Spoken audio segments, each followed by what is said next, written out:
नमस्कार। कभी कभी ना जो सबसे सीधी सादी भूत की कहानियां होती हैं वही सबसे ज्यादा असर करती हैं। तो चलिए आज the midnight passenger at maple street की कहानी को परत दर परत खोलते हैं और समझते हैं कि ये महज कुछ वाक्यों में डर और रहस्य का इतना गहरा एहसास कैसे जगा देती है। कहानी की शुरुआत होती है एक बहुत ही सीधे से नियम से, जो असल में एक चेतावनी है।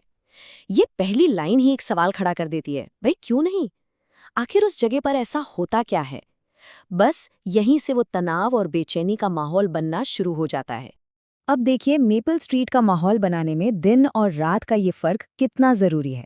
दिन के उजाले में ये एक मामूली टूटा फूटा सा बस स्टॉप है, लेकिन रात होते ही वही सारी चीजें भयानक लगने लगती हैं। स्ट्रीट लाइट कुछ ज्यादा ही तेज चमक रही है, हवा में एक अजीब सी खामोशी है।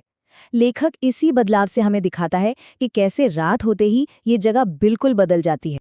तो चलिए कहानी के सेटअप को समझते हैं, देखते हैं कि लेखक ने सीन कैसे तैयार किया और कहानी के दांव पर क्या लगा है। अब मिलते हैं इवान से, और उसकी सिचुएशन तो देखिए, एकदम क्लासिक हॉरर फिल्म वाली है।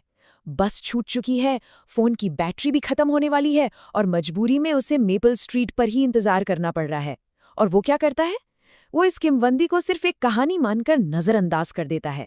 और यही वो फैसला है जो टेंशन को और बढ़ा देता है, क्योंकि हम सब जानते हैं कि वो बहुत बड़ी गलती कर रहा है। अब हम कहानी के दिल में आते हैं, यानी एनकाउंटर वाले हिस्से में, वो हिस्सा जहां उस पुरानी किंवदंती की असली परीक्षा होती है।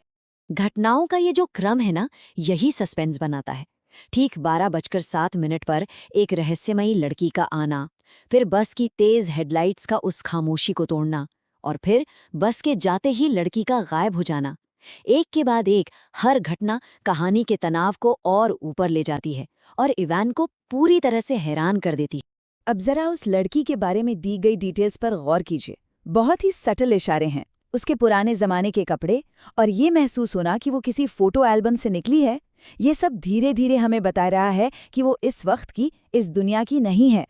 ये सीधे सीधे कुछ कहने के बजाय दिखाने का एक बेहतरीन उदाहरण है। जब इवान बस के लेट होने की शिकायत करता है तो लड़की का जवाब आता है, यह मेरे लिए कभी नहीं आई। ये लाइन सुनते ही दिमाग में घंटी बजती है। ये आने वाले खतरे का एक इशारा है। ये सवाल खड़ा करता है, उसके लिए क्यों नहीं? आखिर उसके साथ हुआ क्या था? कहानी में न सिर्फ बातें नहीं हैं, बल्कि फिजिकल एहसास भी हैं। स्ट्रीट लाइट का टिमटिमाना और अचानक बेंच का बर्फ जैसा ठंडा महसूस होना, ये छोटी छोटी चीजें डर को सिर्फ एक ख्याल नहीं रहने देती, बल्कि उसे एक असली एहसास में बदल देती हैं। ये हमें बताती हैं कि माहौल अब बदल चुका है। और फिर आता है कहानी का क्लाइमैक्स। जब इवान लड़की से पूछता है कि वो बस में क्यों नहीं चढ़ रही, तो उसका जवाब आता है, मैं पहले ही चढ़ चुकी हूँ, बहुत समय पहले। ये एक सीधा और रोंगटे खड़े कर देने वाला खुलासा है। बस इसी एक पल में इवान को एहसास हो जाता है कि वो किसी इंसान से नहीं, बल्कि एक भूत से बात कर रहा है। इस मुलाकात का अंत भी उतना ही अचानक होता है जितनी इसकी शुरुआत थी। बस चली जाती है और लड़की भी गायब। वो कैसे और कहाँ गई, इसका कोई जवाब नहीं। इवान बस हैरान और कंफ्यूज खड़ा रह जाता है और ये रहस्य और भी गहरा हो जाता है। उस भयानक रात के बाद इवान जवाब ढूंढने की कोशिश करता है। वो उस नामुमकिन घटना की कोई तो वजह खोजना चाहता है। और यहीं से हम कहानी के तीसरे हिस्से यानी द रिवील में आते हैं। और पता है, कहानी यहाँ एक बड़ा ही मॉडर्न मोड़ लेती है। एक लोक कथा का सामना करने के बाद इवान किसी पुरानी किताब में नहीं, बल्कि ऑनलाइन रिसर्च का सहारा लेता है।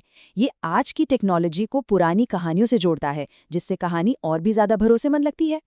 और यहीं उसे इस बात की पुष्टि मिलती है कि जो उसने रात में देखा वो कोई वहम नहीं था, वो लड़की सच में थी, या कम से कम कभी थी। ये खोज उसके अनुभव को सच साबित करती है और कहानी के आखिरी और सबसे बड़े खुलासे के लिए जमीन तैयार करती है। कहानी यहाँ एक बहुत ही क्लासिक नैरेटिव टेक्निक का इस्तेमाल करती है, जिसे कहते हैं द ट्विस्ट। ये एक ऐसा खुलासा है जो अब तक हम कहानी के बारे में जो कुछ भी जानते या सोचते थे, उसे पूरी तरह से बदल कर रख देता है। और ये ट्विस्ट छिपा है एक पुराने न्यूज़ आर्टिकल की हेडलाइन में। वो लड़की बस का इंतजार नहीं कर रही थी, वो तो उस बस की याद में फंसी हुई है जिसमें वो कभी चढ़ ही नहीं पाई। ये एक जानकारी उसके उन रहस्यमयी शब्दों को एक बहुत ही दुखद मतलब दे देती है। तो इस खुलासे के बाद कहानी का क्या मतलब रह जाता है? चलिए आखिरी हिस्से में ये देखते हैं कि ये ट्विस्ट उस भूत और उस किंवदंती के मतलब को कैसे फिर से एक नई परिभाषा देता है। बस आज भी हर रात ठीक उसी समय 12:07 पर मेपल स्ट्रीट पर रुकती है।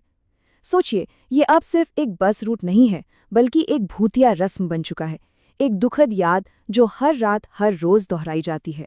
कहानी की ये आखिरी लाइन, ये तो भूत के बारे में हमारी पूरी सोच को ही बदल देती है।